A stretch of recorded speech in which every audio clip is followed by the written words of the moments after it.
Hello again, this is Doug, the 2-Minute Gardener, and I just wanted to do a short little video to show you one of my favorite plants I have in my personal garden.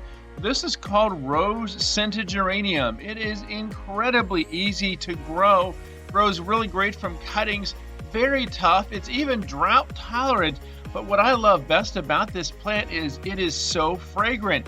I love cutting off little pieces of this and putting it in the bouquets for my wife. So again, this is Rose Scented Geranium. Gets about 4 feet wide and will kind of root and spread. Really great to make cuttings to give away to your friends. So make sure to put this on your list for shopping this season. Again, Rose Scented Geranium. Alright, now you've seen why I like to propagate this. Let's show you how to propagate this. So this is a really easy geranium to propagate from cuttings. You basically go through, cut a bunch of stems off about 9 to 12 inches in length. The most important part when you're propagating these is you want to make sure each stem has about 5 nodes.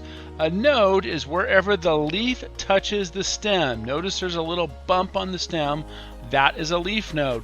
And it's important that you have at least 5 nodes. It's also important that the plant is really hydrated before you start these cuttings. We had a big rainstorm in early May and I quickly took the opportunity to get out there and do a bunch of the cuttings because I knew all the stems and leaves were fully hydrated.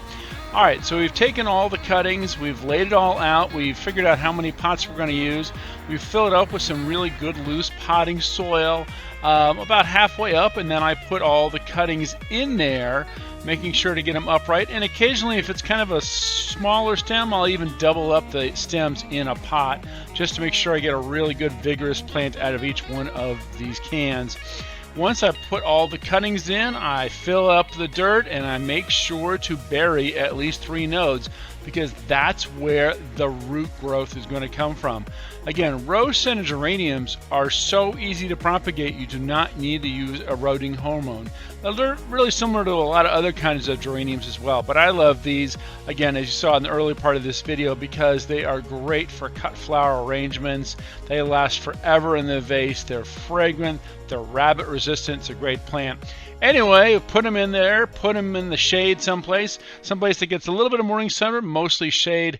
And once we've done that, we just keep them wet, and in about 2 months, they are ready for a new home. I always check to make sure that the plants have roots coming out the bottom of the pot before I take them to a new home. So here we are, they're going out to the El Cajon job site and going into the ground where they're going to make an amazing fragrant hedge on the edge of that concrete patio you saw poured last week. So again, this is how to propagate rose scented geranium, Pelargonium graveolens, one of my favorite.